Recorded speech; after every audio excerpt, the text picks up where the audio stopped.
I've been on a long grind. Hello and welcome to another episode of FS Uncut. I am Coach Kojo for the Free Midfield Podcast, and today I have three wonderful guests with me. They are part of the FS family, you know what I'm saying? So I'm going to go first to Daniel Tower. How are you, sir? Yeah, I'm doing good. Only top six team who won this weekend, so can't complain. Well, Spurs won, but they're irrelevant, innit? I want to say something, but I'm 15th. Basil, how are you doing? Yeah, no, I enjoyed the football weekend. You can't even say it properly. I'm trying, but yeah, no, it's been a terrible week as an Arsenal fan, so we'll leave that there. Okay, and finally, last but definitely not least, Mr. Emmanuel, how are you, sir? I'm good, man, but let me just say, after party, after party. But yeah, man, I'm good, man. Buzzing. Good. Well, I'm sure as a United fan, you were not buzzing Saturday evening when a certain ball draw happened at the theatre of what I now call nightmares. Man United 0, Chelsea 0. Very, I would call it tactical game, and I do tactical because I believe the two managers don't have tactics. But as I go on, it was a interesting game. I want to go straight to the key points. First, I'm going to ask Manuel City United fan, Harry Maguire got away with a lucky one. What was your outtake on that sort of? Do you know what? As a United fan, I'm very happy the penalty wasn't given. I'm surprised VAR didn't look at it. But Harry Maguire, I don't know what's going through his head. But one thing I will say is at least he got it right this time around. It wasn't one of our players. Wasn't sure. It wasn't Gripson up Lindelof. So he was trying, innit? He was trying. He went for Cesar, and to be honest, I'm surprised he didn't go to VAR. I'm surprised. I think if that was anyone else, I won't mention his name, Pogba, probably would have been a penalty.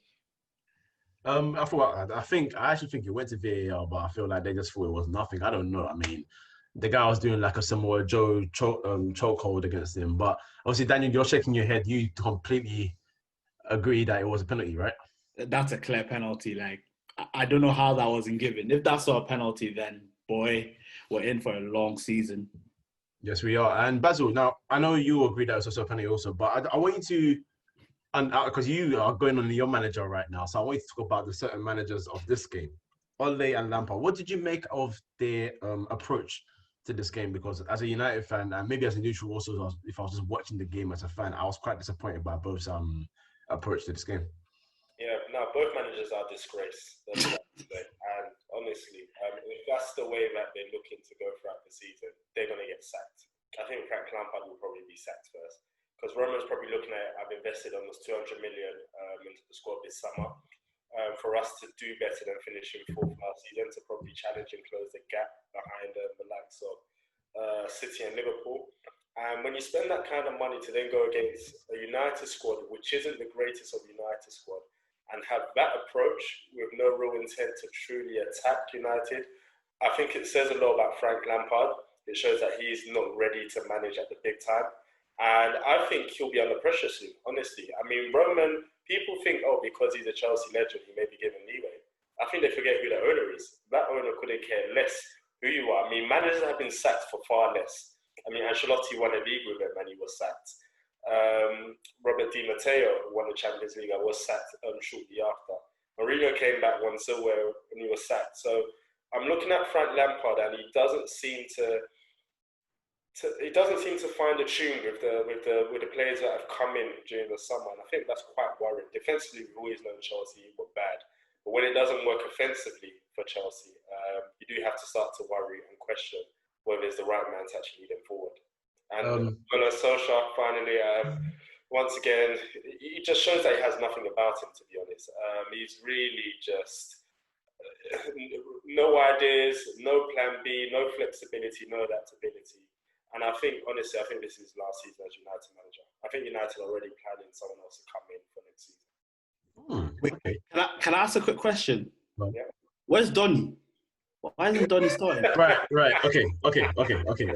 Right. Now, I've been having this argument literally today because I don't understand why Scott McTominay is still starting ahead of Donny van de Beek. I have an issue with Fred. I think Fred's been fine so far. Scott McTominay has been average. And I will say this with my chest. I don't know if Man agrees with me. I don't know if United fans are going to agree with me.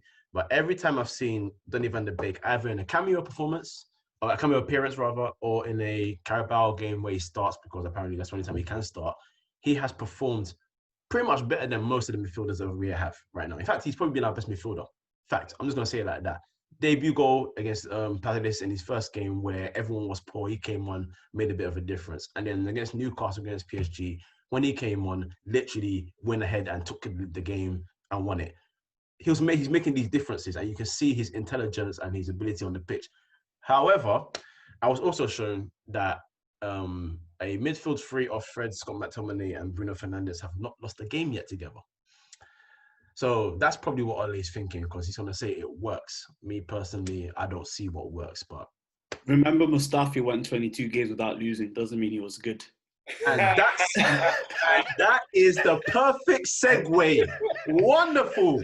Perfect segue, because now we go to the Emirates. Yes, we do. Now, Baz was really shaking his head. I will come to you last year. Keep it loaded, bro. Keep it loaded. Manny, what do you make of Arsenal, bro? Do you know what? Yeah, I was just. Do you know what? I was just buzzing. I was just so happy because you see Arsenal fans here all over Twitter, all social media. Yeah, Thomas Partey. They even released like what, a little music video for him. I was thinking this is gonna go horribly wrong. And to be honest, I don't know. I don't want to give my verdict on him, but I'm just happy that Arsenal just fumbled. They fumbled. And in my opinion, they're going to fumble and keep fumbling.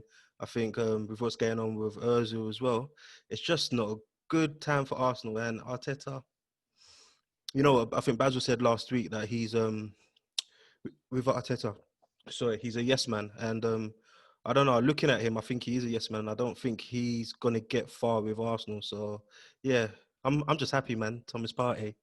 After Partey.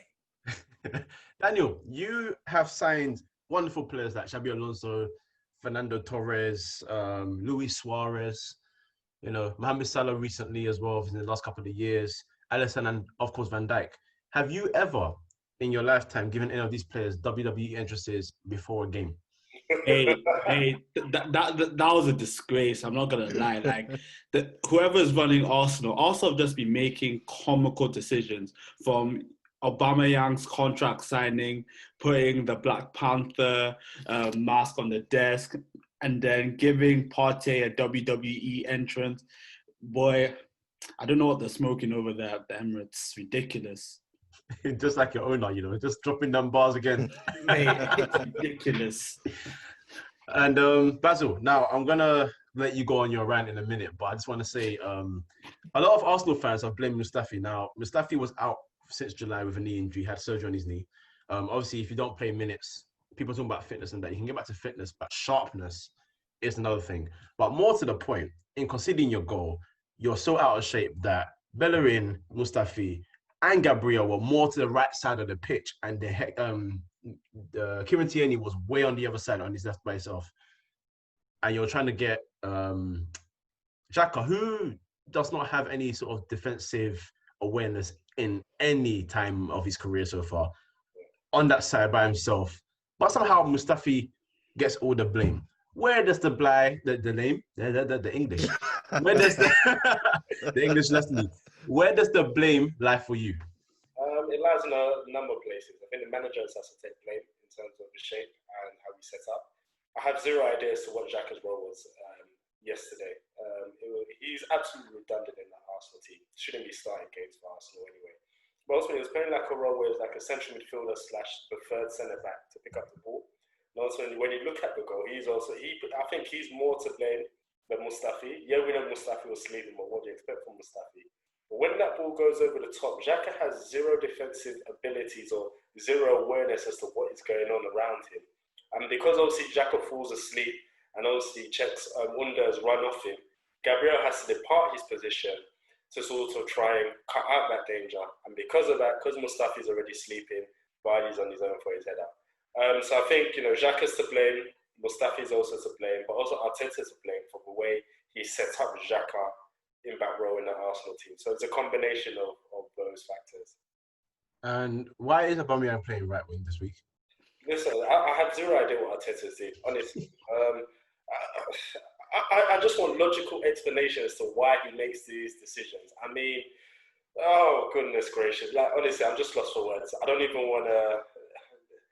Yeah, I need an explanation. For me, he's overcoaching, he's overthinking things. I don't know whether he's picked that up from Pep Guardiola, but at the moment, Arteta doesn't seem to be his own man at Arsenal.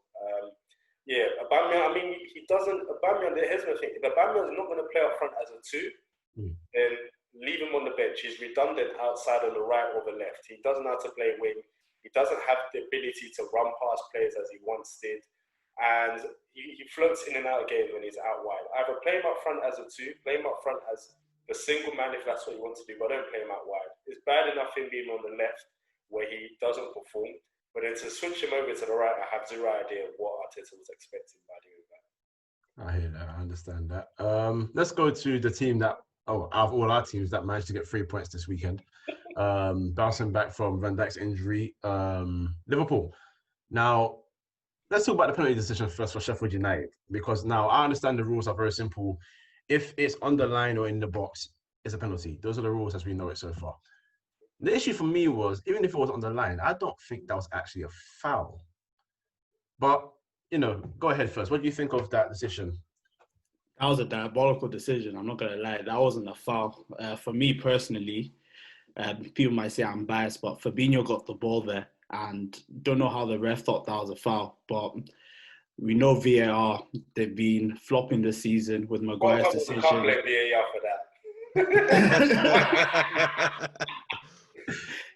They've been flopping this season. They flopped last week with Mane. They flopped with Maguire. They flopped with that decision. So that was annoying. But I was happy to bounce back with a win. But what did annoy me in the first half, even though he redeemed himself, was I don't know what Gomez is doing. Like, it's as if he doesn't know how to win headers. And for me, that's concerning. That can't continue this season. Because if that continues, winning the league back-to-back is going to be long. I won't lie. Just add to what you're saying, I think Gomez has digressed, honestly, especially this season. I looked at him last season at points and I thought, he looks like a real prospect. He's improving his game, but he seems to be going backwards very fast. And I think that's worrying signs for Liverpool. Let's talk a little bit on him just a little bit longer, because I want to get Manny's perspective from what I'm saying, if you agree with me or not, in terms of my issue with Gomez. I think I've said this in the group chat, is I always feel like he doesn't know how to close down, when to close down. That's also this part of whole recovery defending. So he doesn't really learn that aspect of defending, especially within game, because I've seen him back off so much that he's nearer to his goalkeeper than their opponent, giving them a lot of time to shoot, cut inside, do their worst. Do you think they could suffer? I mean, I know Van Dijk's gone, so they will suffer. But do you see him improving to try and step up another level, or has he plateaued already? Because I don't see him getting better. And he's only, he's 24 now? Maybe 23, 24? Yeah. With Gomez, it's a weird one. I've never actually thought he was a good centre-back, to be fair. I thought Van Dijk, if you're playing next to Van Dijk, you're going to automatically look better. I think the only person that hasn't looked good next to Van Dijk is Lovren, if I'm correct. But with Gomez, I think he's not as great as what people think he is, in my opinion. When Van Dijk is playing next to you, there's a lot of your game that you can get away with. But now that he's playing next to Fabinho, which I think isn't going to work for the whole season, you can just see his frailties. And I think he's still young as a centre-back, so he can still improve. But I don't fancy him at all, in all honesty. I don't fancy him at all. For me, the thing is with Gomez is, like I said, he improved massively in the second half. His second half performance was very good, but you can't go in and out of games like that, especially when you're a centre-back, because it will cost the team. Like in the first half, Sheffield United could have gone 2-3-0 up just because of his inability to win headers. And if those goals went in, the game's already lost. So he has to make sure that he's more consistent. He is young, but when you're playing for a club like Liverpool, you have to learn quickly. Otherwise, it'll become peak for you very quick. Oh, okay, that's fair. Do you think Trent's going to help him out defensively? Thankfully, Klopp has moved him to the left, so he's next to Robbo, because Gomez and Trent next to each other. Nah, man. Nah, not having it. Comedy. Let's talk about a team that got slapped right back down to earth. Everton. Look at the smile on his face. But obviously, they started the season off very well. There's only one defeat. A defeat that was going to come at some point during the season anyway, so it's not a catastrophe. But of course, they have come back down to earth. They've been exciting many people so far, Calvert-Lewin, James Rodriguez. But let's start with you, Basil, first. Do you see this result damaging them mentally? Do you think they're just going to go into a bit of a form now, or do you think it's just like a little blip and they could get back into rhythm very quickly? Yeah, I don't think it will affect them mentally. I think it's maybe just a little bit. I think it's Everton. What were people expecting? I mean, they don't really have any true history or pedigree in terms of really maintaining a long run of winning games. So a defeat like this was expected. Southampton were absolutely fantastic and tactically, was spot on the day. So I think the thing you should worry about with Everton is that just a small number of injuries and they look like Everton of last season. That's the thing. Everton truly have a good starting 11, but they don't have a good squad. And so when certain key players are injured, you will worry about whether Everton can maintain any sort of decent form over the course of the season. And I think that's the worry you have with Everton. I think they'll probably go on and win a few games after this. But I do expect them to be inconsistent with results because I don't think they're the full package yet. And I think defensively, they're better organised, but there are weaknesses in that defence. Digne is a good fullback going forward, but not the greatest defensively, as you saw in the game. And Michael Kean, for me, is one of the worst defenders I've ever laid eyes upon. So you still have him playing at the back. So it's still a recipe for disaster when teams actually apply a bit of pressure on him. You see that smile on Daniel's face when they're trashing Everton, yeah? Look at how he is. I was going to ask Manny, do you think it was a mistake for them to loan out Moise Kean? That was a very weird one for me because Moise Kean only came last season, and like Basil has touched on there, and I've always said myself with Everton, the problem they have is 1 or 2 injuries, and it's going to look very bad for them. And they've lost Richarlison and they've lost Digne now for a couple goals, couple games. So I know it's only suspension, but with them letting Moise Kean go was very surprising for me because what striker do they have to come off the bench now? I'm not too sure. I don't think Iwobi can play that role well because Iwobi, he's good on the ball, but sometimes he just gets lost in games.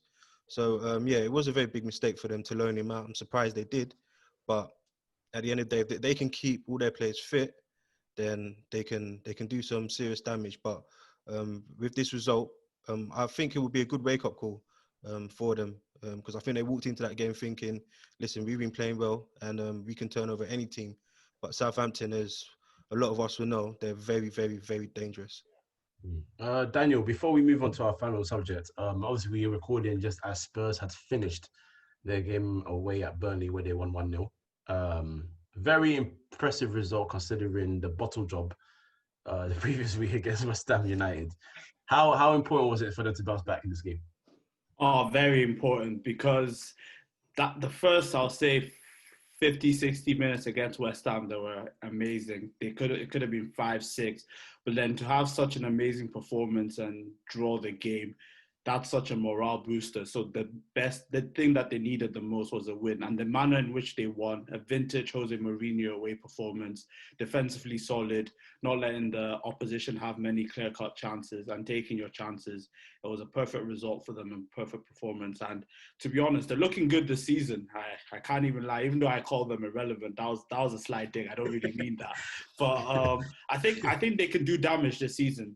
If they don't get any injuries to Kane, Son, they could be right up there, in my opinion, because, as we mentioned, United and Chelsea are not trying to be serious this season.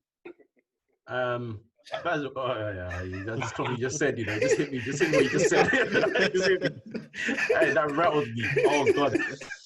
Oh God. I had to hold on to this for a second. All right, cool. Uh, oh God. Basil. Oh, he's rattled me. Oh, what was I gonna say? Oh, he's rattled me. All right. Basil. Yeah. Son and Kane are obviously a dangerous duo. Now, I didn't realize this until Sky Sports pulled it up that they have a combination of 29 goals together, and the only pairing above them are Drogba and Lampard. That's super impressive considering the amount of amazing partnerships we've had in the Premier League this season. I'm going to just say this out here. I know you're an Arsenal fan, so I feel like I know what the answer is going to be here. But if those two manage to stay fit throughout the season, bearing in mind Kane has had like a lot of injuries in the last 2 years, so he hasn't been playing a lot of the games, and Son has had a purple patch here and there, but his purple patch comes where Kane's not there. But together, they're effective. If they manage to stay fit and they manage to keep on digging out results, how far do you think they can go this season? I was speaking to a friend about it yesterday, and I said to him, I think they can win the league. So many people are surprised, and the reason why I say it is because the reason why I say it, every other team in the league are so inconsistent. It's up for grabs. Even Liverpool look defensively frail, and so you're talking about across the season, Liverpool look like they can concede goals. City are all over the place. United and Chelsea are definitely not serious. So what? So are Arsenal serious then? Arsenal, How dare you say United and Chelsea and not talk about Arsenal? Wait, sorry. Arsenal, you need a different adjective to describe Arsenal. Saying Arsenal not serious is a bit of a compliment to Arsenal. They're much worse. Whoa. But yeah, I generally think Tottenham could potentially win the league if those two stay fit for the remainder of the season. I think what Tottenham can achieve is dependent on how fit those two can stay and how Jose Mourinho rotates the squad. Because the one thing Jose Mourinho needs to be wary of is tiring that squad far too early. Because he loves playing the same 11 for a large number of games. And one thing I realized that he doesn't really substitute Kane a lot. And that is something that he needs to be wary of because Kane, he has an issue of ankle injuries. He doesn't want him burning out because the games are coming thick and fast. So I think Jose Mourinho needs to utilize his squad a bit better as the season unfolds. But yeah, we'll see. I think they'll definitely finish top 4. I think they can potentially win the league depending on what the likes of Liverpool and City do this season.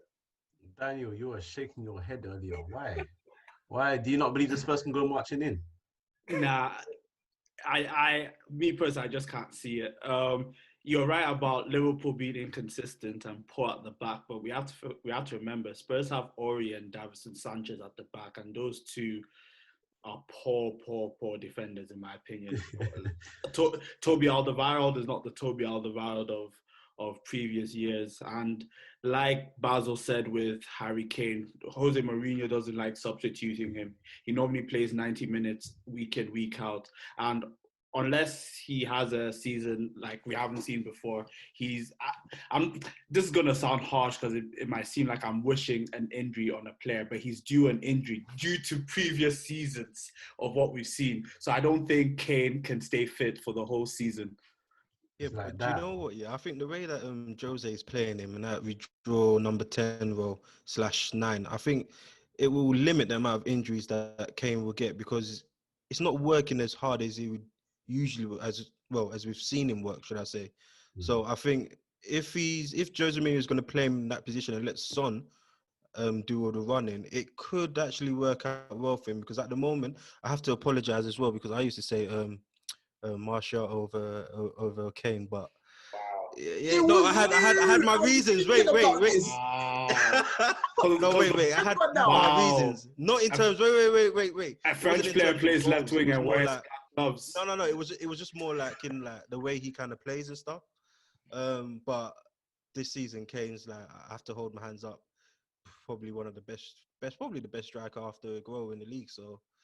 Yeah, but no, if Jose continues playing him the way he's playing him, I don't think he will get injured as much. And if he does, I think Gareth Bale could possibly come in and play that number 10 role as well. So, Oh, bear in mind, Daniel mentioned all those bad defenders, and he didn't even mention Eric Dyer. It's kind of peak.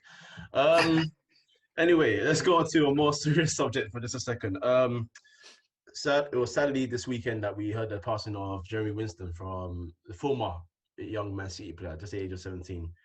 Um, Now, we talk about mental health a lot, especially with men, young men, older men. It's not really a thing that's discussed too tough. But we really need to delve into this here and there. This is a big one because we talk about young players that go into academies, and when they're released, they're not helped. They're not shown another way to get into another club. They're not really given another sort of way through. But I don't even know how to go on with this. How do you think we can help these young players in the future to avoid stuff like this happening? Because it is very unfortunate. I won't understand the things he was going through mentally. I can never understand it. That's the reason why he's taking his own life, unfortunately. But let's start with Basil first. What do you think clubs can do better to help young players maybe avoid getting out there and maybe help them find another way in football or possibly somewhere else? I mean, it's a difficult one to answer because when I was young, I was in the academy system, and then also I left the academy system, and there's absolutely zero support when you leave the academy system. Once either you walk away or you're released, you're left to your own devices. There isn't no sort of aftercare or some kind of support system where it's like, well, here are other opportunities for you to pursue either in football or elsewhere. Because you need to remember, when you're in the academy system, you get your scholarship, usually your 2-year scholarship. The education isn't really there, so you don't really develop skills that you can utilize outside of football. And so if those 2 years don't work out and you get released, you're really left in limbo. And even if you decide to go back in education, you're behind in terms of where you're supposed to be, in terms of your age group, because you don't really study, and it's really a part-time thing that mainly academy players do for like 1 year. And so it's a difficult one because actually it's something that's been going on since the inception of the academy system, and something that hasn't been looked at. And I guess this is really the first case that brings it into light because, at the moment, his death is being linked to the fact that he was released. Obviously, we're waiting for more information in regards to that.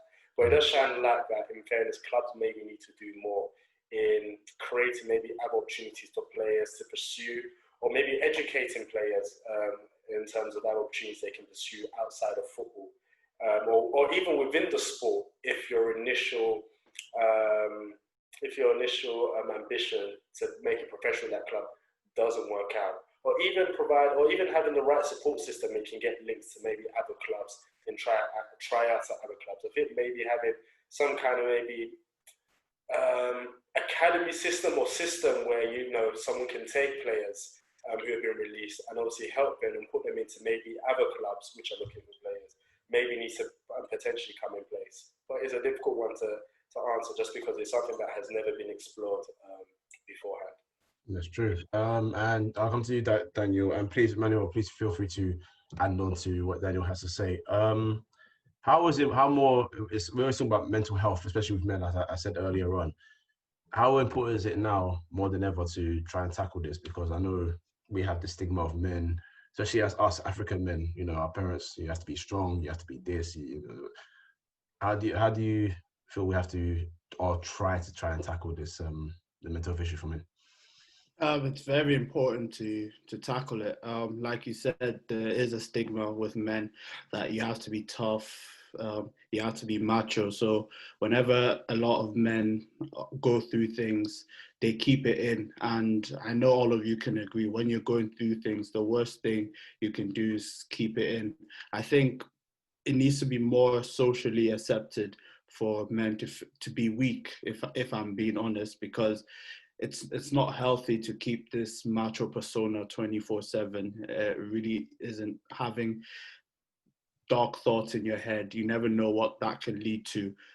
So yeah, it needs to be socially acceptable. There needs to be more avenues, more places that we men can go and seek help. It needs to be better advertised. And going on to the situation that we were talking about, firstly, condolences to his family and friends. as Basil said, even though it's untouched territory, but clubs might need to find a way to support players who are released, because for a lot of players, they might have been in the academy since they were 5, 6, 7, and that's all they know. They grew up thinking that they were going to be football players, and to be released at the age of 16, 17 and have no support, if that happened to old men, if they got sacked from their jobs for their whole life, they wouldn't know what to do. Now, these are 17, 18-year-old people who haven't even experienced real life. So how can clubs expect them to know how to navigate their lives? I think they need a lot more support, in my opinion, a lot more. Melo? Firstly, condolences to family and friends. It's never a nice thing to lose someone close. But like Daniel and Basil said, literally they've said everything I would have said as well.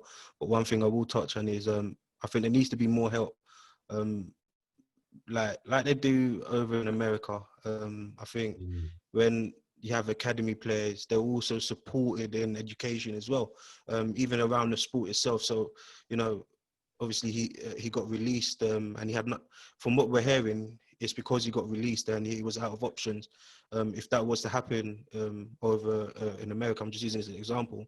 You know, there's other options there that they could, you know, go into, and I think that's just something that needs to be looked at, just to support, because like Daniel said, you know, mental health, especially in Africans as well, you know, respected as men, not to, you know, not to show any sort of, you know, weakness, and we're all human at the end of the day. So yeah. I agree. So yeah, one more time, condolences to his family. And yeah, let's try and tackle this strong issue. Well, that was a wonderful episode. We had some serious conversation. We also had to manage to laugh at a few clubs. Daniel, thank you for rattling me earlier on. Really appreciate that. Yeah. Just before we go, guys, your Twitter handles, you want to just plug yourself quickly before we go. Basil. Yeah, so you can find me at bjacobs14 on Twitter. At the moment, I'm not a lot of Arsenal fans don't really appreciate my comments. So really like I'm not the biggest fan at the moment. But like I said, I'm just keeping it real with how the situation is. Well, you can find me at bjacobs14. Why don't they like it at the moment?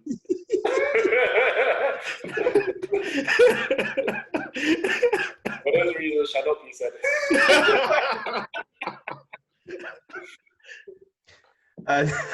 You know what? You're probably the only Arsenal fan here that doesn't believe that Arteta is the one. You know, that's wild to me. You're the first Arsenal fan I've met that's not praising Arteta. That's true, actually. That's actually very true. The same here. You know, I'll say this finally before we go, because for me, it's like I always look. Usually, you have something to go by because managers usually have background work that they've done where you can actually measure them by. Because with Arteta, there was nothing to measure it by. I can only go by how things are going so far. And I have to be fair and say, if this was any other manager, they would be slated. If Mourinho was performing the same way he was performing, if Chelsea manager or the United manager was performing the same way, they'll be slated. But for some strange reason, Arteta gets a pass because he's never managed before. I was like, that should never be an excuse. I'll tell you what the key is. What you need to do is create your own version of Arteta's at the wheel, change the lyrics, and then things will start turning for you. Trust me. Got you. Manny, please plug yourself. Yeah, Fake Football TV, Instagram, Twitter, and YouTube. Check it out, man. All right, and Daniel? Papilo17017 instead of a circle or circle. I don't know. Circle. Don't know what I'm saying. But yeah, you can find me on Instagram and Twitter. Also, the man, of course, Kojo from the podcast from me at Free Field. This has been another episode of Have a nice one. Good night.